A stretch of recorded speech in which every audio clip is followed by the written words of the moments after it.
नमस्कार दोस्तों, मैं हूं क्रिश द अर्बन नक्सल। दोस्तों, जब बिल्डर्स अफोर्डेबल सेगमेंट के घर खरीदने वाले लोग यानी कि गरीब तबके के लोग, पिछड़े हुए समाज के पिछड़े हुए तबके के लोग, उनसे वो 5 लाख 10 लाख ऐसे छीन कर ले लेते हैं, चाहे वो 50,000 या 1 लाख ही लेते हों। लेकिन जब वो छीन के ले लेते हैं, बुकिंग अमाउंट, टोकन या उससे भी ज्यादा, फॉरफिट, इंटरेस्ट, इस तरह से वो खींच के जब लेते हैं, तो क्या ये नैतिक है? Is it moral? और क्या ये कानून के हिसाब से बराबर है? Is it legal? ये सवाल कंपनीज नहीं पूछते हैं। बिल्डर के जो कंपनीज हैं, बड़े बड़े कंपनीज, लोधा, रोनवाल, गोदरेज वगैरह वगैरह, जो किसी से 10%, किसी से 20%, एक प्रॉपर्टी वैल्यू का 20% किसी से ले लेना। आप जस्ट सोचिए, 1 करोड़ की प्रॉपर्टी है तो उसका 20% यानी 20 लाख। 50 लाख की प्रॉपर्टी है तो उसका 20% यानी 10 लाख। 10% यानी 5 लाख। जब आप किसी को कहते हो कि ये अफोर्डेबल हाउसिंग खरीद रहा है, यानी कि गरीबों के लिए बनाया हुआ हाउसिंग, या आम आदमी भी नहीं, कमजोर वर्ग के लिए बनाया हुआ हाउसिंग कह के आप बेचते हो, और प्रधानमंत्री आवास योजना का बेनिफिट दे रहे हैं, ऐसे सब बेनिफिट्स दिखाते हो, और फिर उनसे अगर आप खींच के उनका token amount, booking amount, forfeit, interest ऐसे सब ले लेते हो, लाखों रुपया उनसे ले लेते हो और उनको खींच लेते हो, ऐसे जगह पे खींच लेते हो, ऐसी यानी ऐसे एग्रीमेंट में आप उनको खींचकर ले जाते हो कि वो आर्थिक रूप से नष्ट हो जाते हैं। They are financially ruined.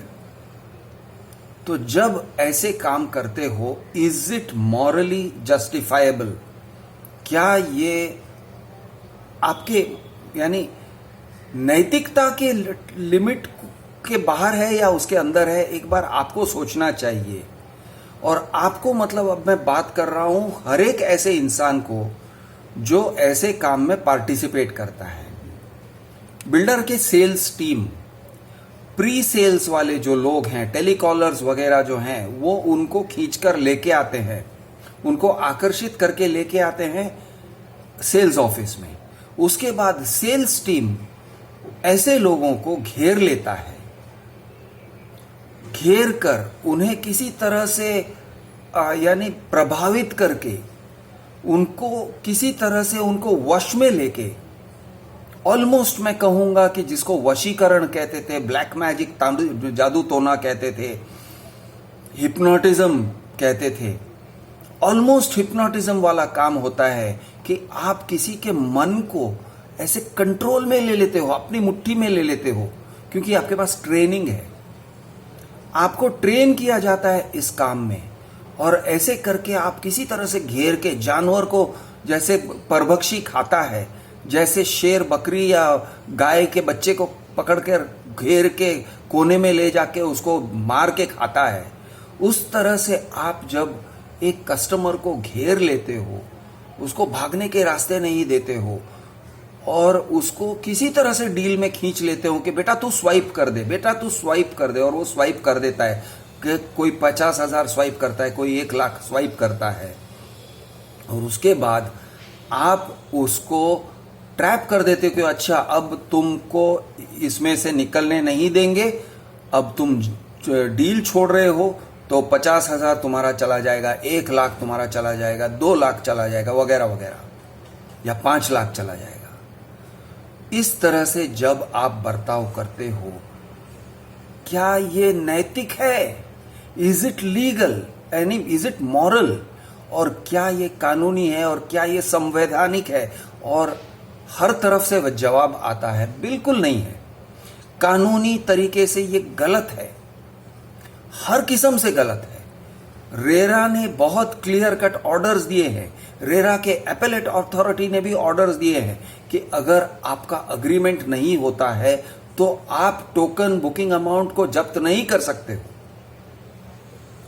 और इससे आगे बढ़ के भी आपको ये सब सोचना चाहिए कि हम जो कर रहे हैं, हमारे कमीशन कमाने के लिए जो हम काम कर रहे हैं, इससे उस इंसान पर क्या बीतेगी, उसके परिवार पर क्या बीतेगी।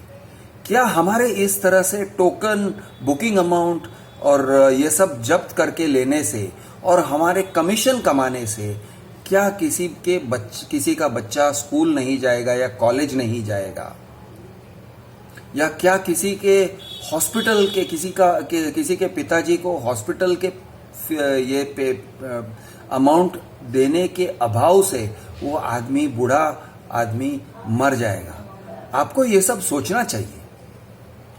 बड़ी बड़ी कंपनियों को तो सोचना ही चाहिए। लोधा, गोदरेज, रुनवाल, रौनक, यानी कितने कंपनीज के नाम गिना सकता हूं, शेख बिल्डर्स, ऐसे बहुत सारी कंपनियां हैं जो कमा रहे हैं।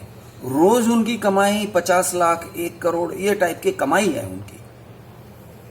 उनका जो हिसाब किताब है बहुत बड़ा है, और वो अफोर्डेबल हाउसिंग कह के गरीबों को आकर्षित करके, छोटे छोटे लोगों से, जो लोग 20,000 25,000 शायद महीने के उतने भी नहीं कमाते होंगे, मुश्किल से किसी तरह से वो 1 लाख, 2 लाख, 5 लाख सेविंग्स में जुटा सकते हैं। और जुटाते हैं कई साल के मेहनत के बाद, किसी तरह से इत्तेफाक से, बाई लक, बाई चांस उनके पास 2-5 लाख का अगर सेविंग आ जाता है, और उस सेविंग को आप किसी तरह से जुगाड़ करके सेल्स टीम से उसको घेर कर आप वो 2-5 लाख ले लेते हो, जो उसकी जिंदगी का आधार है, जो उसके लिए एक, यानी बूढ़े की लाठी जिसे कहते हो, या बूढ़े के लिए जो लकड़ी होता है, बुढ़ापा का सहारा, वो बुढ़ापे के सहारे को ले लेते हो। या अगर कोई यंग कपल है जो लाइफ में अभी अभी निकल पड़ी है, अभी अभी 10, 20, 30 हजार कमाने लगी है, और आप उनसे उनका पूरा लाइफ सेविंग ले लेते हो, और उनको सोचना पड़ता है कि अब हम अगर नौकरी चली जाए तो हम कहाँ जाएं, हम क्या करें। इस तरह के परिस्थिति जब आप खड़े करते हो, मैं सवाल कर रहा हूं गोदरेज, रुनवाल वगैरह कंपनी से, तो ये क्या कर रहे हो? क्या ये देश के साथ गद्दारी नहीं है? क्या ये देशवासियों से दुश्मनी नहीं है? क्या ये आम आदमी से दुश्मनी नहीं है? आप तो आपके बड़े बड़े वकील हैं जो लड़ लेंगे, रेरा में डेट ले लेंगे, तारीख पे तारीख करके डिले करेंगे, बहुत कुछ कर सकते हैं, लेकिन नैतिकता कहाँ जाता है? मोरालिटी कहाँ जाता है? आप लीगल में तो आप निकल ही जाते हो, आपको लीगल के सारे होल्स, लूप होल्स पता है, लेकिन नैतिकता कहाँ गया? आपका जमीर कहाँ गया? कहाँ है आपकी जमीर की आवाज? दोस्तों, मैं इस वीडियो को बना रहा हूं इन लोगों को डांटने के लिए नहीं बना रहा हूं। मुझे डांटने में कोई खास मजा नहीं आ रहा है, मैं डांटना भी नहीं चाहता हूं, लेकिन मैं लोगों को जागरूक करना चाहता हूं कि ये क्या हो रहा है। यहां पर एक सोशल कॉन्ट्रैक्ट नाम की चीज है, मैं आपको याद दिलाना चाहता हूं। एक सोशल एक्सपेक्टेशन और एक सोशल कॉन्ट्रैक्ट नाम की चीज है, और एक नेचुरल जस्टिस नाम की चीज है। सोशल कॉन्ट्रैक्ट यानी सामाजिक कॉन्ट्रैक्ट, या आप किस तरह से, जब आप किसी से मिलते हो, जब किसी से मिलते हो तो आप दोनों आपस में एक तरह से अच्छे व्यवहार की आशा लेके मिलते हो। एक बहुत ही ताकतवर मसल्स वाला आदमी है जो जिम बॉडी है, तगड़ा आदमी है, और एक सुकलकड़ी पतला आदमी है। जब वो आमने सामने मिल सकते हैं, आमने सामने मिलते हैं, तो जो सुकलकड़ी है, जो सिंगल पसली का आदमी है, उसको डर नहीं लगना चाहिए कि दूसरा आदमी उसके ऊपर हावी होकर उसको पीट देगा। वो पीट सकता है, उसके पास ताकत है, लेकिन हमारे बीच में एक सोशल कॉन्ट्रैक्ट है कि हम हमारे ताकत का दुरुपयोग नहीं करेंगे। हमारे पास ताकत है, कोई ऐसे नहीं कहता है कि सबका ताकत सेम है, कोई किसी का ताकत सेम नहीं है। जब एक मर्द, मुश्तंडा मर्द, एक पतली औरत, एक कमजोर औरत से मिलता है, तो उसे उनके बीच में एक कॉन्ट्रैक्ट है जो कहीं लिखा हुआ नहीं है।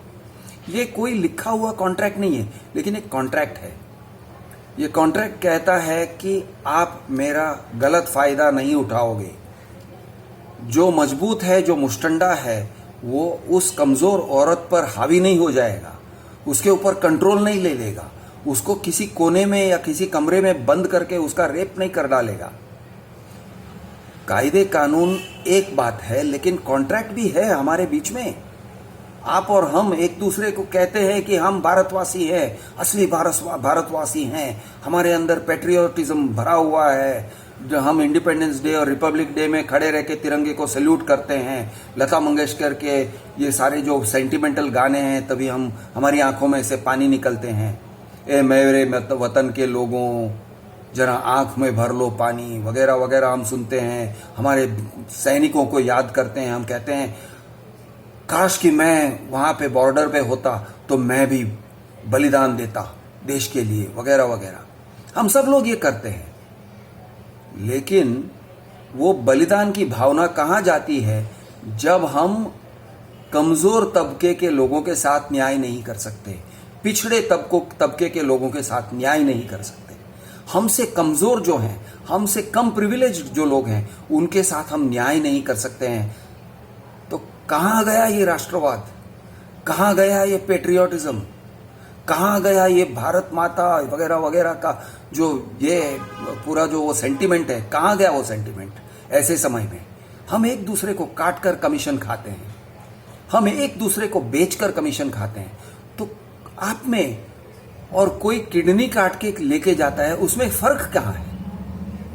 अगर आप किसी का 50,000, 1 लाख, 2 लाख, 5 लाख का टोकन ले लेते हो, छीन लेते हो,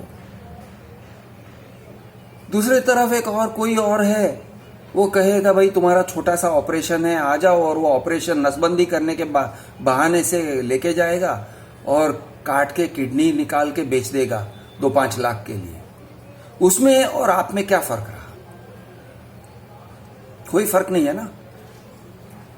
दूसरी बात, ये बात है बड़े बड़े कंपनियों की, बड़े बड़े लोगों की, बड़े बड़े लोग जो पावर में है, जिनके पास बहुत सारी ऐशो आराम के सामान है, गाड़ी है, हजारों करोड़ के बंगले हैं, वगैरह वगैरह वगैरह। यानी उनके वेल्थ को, उनके पावर को कोई हिसाब ही नहीं है।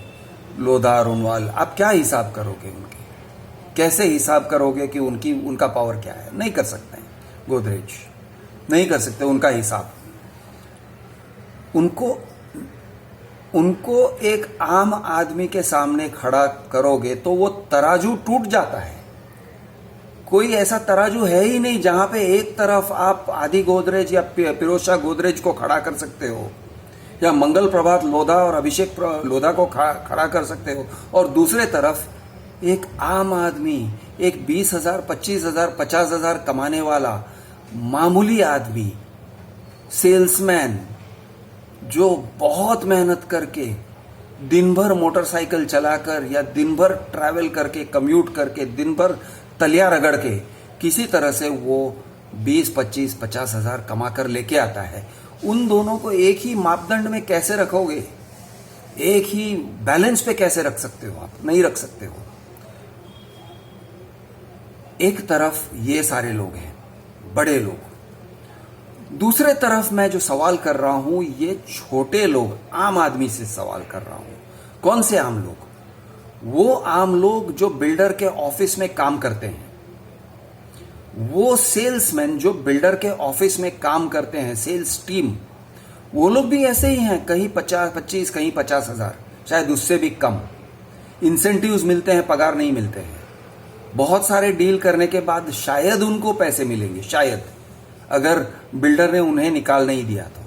चैनल पार्टनर्स, टेलीकॉलर्स, उनकी कमाई के वांधे पड़ते हैं। ऐसे मुझे टेलीकॉलर्स और एस्टेट एजेंट्स के कॉल आते हैं, चैनल पार्टनर्स के कॉल आते हैं कि मुझे पैसे नहीं मिल रहे, बिल्डर ने मुझसे फ्लैट बिकवाया, मुझे पैसे नहीं मिले, इतना कमीशन हुआ था लेकिन वो दिया नहीं, कोई और किसी और को दे दिया, जो लेके गया, निकल गया, मेरे 2 लाख निकल गया, मेरे 5 लाख निकल गया, मेरे 50,000 निकल गया। बहुत ऐसे सुनते हो। मैं उन लोगों से पूछ रहा हूं आप लोग भी छोटे आदमी, आम आदमी, जो गरीब तबके का आदमी है, उसका जेब काटते हो। आप लोग उसको खड्डे में उतारते हो, अपने शब्दों के जाल में फंसाकर उससे आप पैसे निकलवाते हो। सर 25,000 स्वाइप कर दो, सर 2 लाख स्वाइप कर दो, सर आपको लोन मिल जाएगा, आपका लोन हो जाएगा, आप टेंशन मत लो सर, ये सब हमारे ऊपर छोड़ दो, सर आपको आपको ये मिल जाएगा, रिफंड मिल जाएगा सर, तसल्ली दे रहा हूं सर, मैं तसल्ली दे रहा हूं, मैं हूं ना आपके साथ, मैं हूं ना। ये सब कह के आप टोकन स्वाइप करवाते हो, बुकिंग अमाउंट निकलवाते हो, फिर दमदाटी करके बुकिंग अमाउंट, सर आपका जब्त हो जाएगा, दमदाटी करके बुकिंग अमाउंट निकलवाते हो। मैं आप लोगों से बात कर रहा हूं जो पगार कमा रहे हैं, चाहे आप 20-25 का कमा रहे हो, चाहे आप 50 या 1 लाख का कमा रहे हो, इंसेंटिव कमा रहे हो, जो भी कर रहे हो। मैं आपसे एक सवाल पूछना चाहता हूं। मैं जानता हूं कि आपके अंदर जमीर है, मैं जानता हूं, मैं जानता हूं कि आप डिसेंट लोग हो, यानी आप घर जाते हो तो आप भी आम आदमी की तरह अपनी पत्नी का ख्याल रखते हो, अपने बच्चों के लिए कुछ लेके जाना चाहते हो, आपके बच्चे हंसते हुए मिलते हो तो आप खुश होते हो, आपके बच्चे रोते हुए मिलते हैं तो आप दुखी होते हो। आप आम आदमी हो और आपका जमीर बहुत ही नॉर्मल जमीर है, यानी आप क्रिमिनल नहीं हो, आप क्रिमिनलाइज नहीं हो, लेकिन आपके दिमाग में ये चीज डाल दिया गया है कि ये नॉर्मल है, ऐसा करना पड़ता है। और ऐसे कई सारे कहावत हैं, गाय घास से दोस्ती करेगा तो खाएगा क्या, एक कहावत है। या फिर दूसरा कहावत है, शेर बकरी से दोस्ती करेगा तो खाएगा क्या। गाय घास से दोस्ती करेगा तो खाएगा क्या। तो जब आप इस तरह की बातें सुनते हो तो आपको लगता है हाँ ये नॉर्मल है, जिंदा रहने के लिए ये सब करना पड़ता है। और फिर लोग अपने आप को आइडेंटिफाई करते हैं, मैं सेल्स वाला बंदा हूं, मैं सेल्स, ये मेरा सेल्स का लाइन है। तो सेल्स वाले सारे लोग ऐसे ही करते हैं। फिर आप ये भी सोचते हो, देखो अगर मैं गलत कर रहा हूं ना तो मैं थोड़ी गलत कर रहा हूं, ये हमारी कंपनी की पॉलिसी है। कंपनी की पॉलिसी है कि गरीब हो या अमीर हो उसके पैसे जब्त करने हैं। ये एप्लीकेशन फॉर्म में लिखा हुआ था, अब उसने साइन कर दिया। अब उसने साइन करने में ये टर्म्स एंड कंडीशंस नहीं पढ़े, फॉरफिट हो जाएगा वगैरह नहीं पढ़ा। वो मेरी गलती थोड़ी है, मैं कैसे जिम्मेदार हूं, वो तो कंपनी वाले हैं, वो तो अभिषेक लोधा हैं, वो तो बड़े बड़े वकील हैं जिन्होंने ड्राफ्टिंग किया है, मैं क्या कर रहा हूं। तो ऐसे कह के वो अपनी जमीर को मलम लगाते हैं। अगर जमीर ने सवाल किया किसी दिन कि बेटा ये तू क्या कर रहा है, एक गरीब आदमी का तो पैसा लेके उसको टोकन, बुकिंग अमाउंट, ये वो स्वाइप करवा के, वो लल्लू पंजू आदमी था, अनाड़ी आदमी था, आपके ऑफिस में आया, टोकन स्वाइप करवा दिया आपने, 2-4 लोगों ने घेर लिया, टोकन स्वाइप करके चला गया। आप जानते हो कि वो लोन के लिए एलिजिबल नहीं है, आप खुद जानते हो, लेकिन आप कहते हो हाँ लेकिन टोकन तो मिल गया, टोकन मिल गया मतलब अपने को इंसेंटिव मिल जाएगा, हमारा तो कोटा खत्म हो गया इस महीने का। इस तरह से आप लोग डिह्यूमनाइज होते हो। आप एक भारतीय आदमी जो गरीब है, जिसको सपोर्ट करना चाहिए, ऐसे आदमी का शोषण करते हो। आप खुद नहीं करते हो, आप अच्छे हो, लेकिन आप वो यंत्रणा जो है, वो मशीन जो है, उस मशीन के एक हिस्सेदार हो, उस गैंग के, उस कॉरपोरेट गैंग के, उस माफिया के एक हिस्सेदार हो, और आप ऐसे काम करते हो। और फिर आप कहते हो सर मैं क्या करूं, वो तो ऊपर जो कंपनी पॉलिसी बनाती है, हम तो सिर्फ कैरी आउट करते हैं। सर ये मेरे ऊपर नहीं है सर, हम तो सेल्स करते हैं। अब अगर वो खुश नहीं है तो सीआरएम वाले के पास जाएंगे। अब सीआरएम वाले हैंडल करते हैं, किस तरह से हैंडल करते हैं, पैसे देते हैं नहीं देते हैं, रिफंड देते हैं नहीं देते हैं। सर वो मेरे लिए नहीं है। आप अगर सीआरएम वाले हो, आप कहते हो सर सेल्स वालों ने जैसे भी उनको समझाया था, मेरा काम है सीआरएम में कि मैं रिफंड न दूं, रूल्स लिखे हुए हैं। तो इस तरह से आप एक मशीन के हिस्सेदार बन जाते हो, और वो मशीन आम आदमी का मोर और लेस मैं कहता हूं किडनी निकाल देता है। मोर और लेस मैं कहता हूं उसको जिंदगी भर का जख्मी बना देता है। आप लोग बिल्डिंग इंडस्ट्री वाले, real estate agents, channel partners, sales team, even callers, सब लोग मिलकर, सीआरएम वाले, जो भी आप अपने आप को जो भी कहते हो, मार्केटिंग, सेल्स, ट्रेनिंग, एचआर, क्योंकि आप ट्रेनिंग देते हो, ऐसे सब करने में आप ट्रेनिंग देते हो। तो ट्रेनर जब देखता है, करता है, तो वो गरीब आदमी का चेहरा नहीं देखता है। वो जिस आदमी को गांधी जी दरिद्र नारायण कहते थे ना, वो सामने उसका चेहरा नहीं लाता है। वो कहता है, अरे यार ये लोग हैं ना, बड़े कमीने लोग हैं, ये लोग they don't make up their mind, और फिर रोते हैं और कहते हैं पैसे वापस दो। हम थोड़ी ना ऐसे पैसे वापस देंगे, हम पैसे वापस देंगे तो कंपनी कैसे चलेगी। दोस्तों, आप जो कर रहे हो, मैं आपको डांटता नहीं हूं, मैं आपको डांटने नहीं निकला हूं। जो ग्राउंड लेवल है, मिडिल लेवल मैनेजमेंट के भी लोग हैं, डिसेंट लोग हैं, टॉप लेवल मैनेजमेंट के लोग हैं, वो भी डिसेंट लोग हैं। ऐसा है, कसाई खाने में जो बकरी को कत्ल करता है ना, वो भी अपने आप को कोई बुरा आदमी नहीं समझता है। वो कहता है, वो सर एबेटॉयर चल रहा है, कत्ल खाना चल रहा है, मैं तो सिर्फ कत्ल कर रहा हूं सर, मेरा काम है बकरी को ट्रांसपोर्ट यानी ट्रक से निकाल के अंदर भेजना। दूसरा आदमी कहता है, मेरा काम है वो बकरी या वो इसको स्टन करना, इलेक्ट्रिक रॉड से स्टन कर देना। तीसरा वाला कहता है, मेरा काम है ये मशीन चलाना जिससे वो कट जाता है। ऐसे करते करते हर एक आदमी कहता है कि मैं गुनहगार नहीं हूं, लेकिन आखिर में आप जानते हो कि बकरी कटता है, गाय कटती है, खून बहता है, और आप सब लोग उसके हिस्सेदार हो। कोई बुरा आदमी नहीं है, सब हिस्सेदार हैं। मैं आप लोगों को सिर्फ ये कहता हूं, थोड़ा सा चिंतन करिए, थोड़ा सा सोचिए आप क्या कर रहे हैं, और मन करे तो मेरे साथ फोन पर बात करिए। मैं हूं आपका दोस्त कृष्णदेव बन नक्सल। जय महाराष्ट्र, जय हिंद, जय जवान, जय किसान।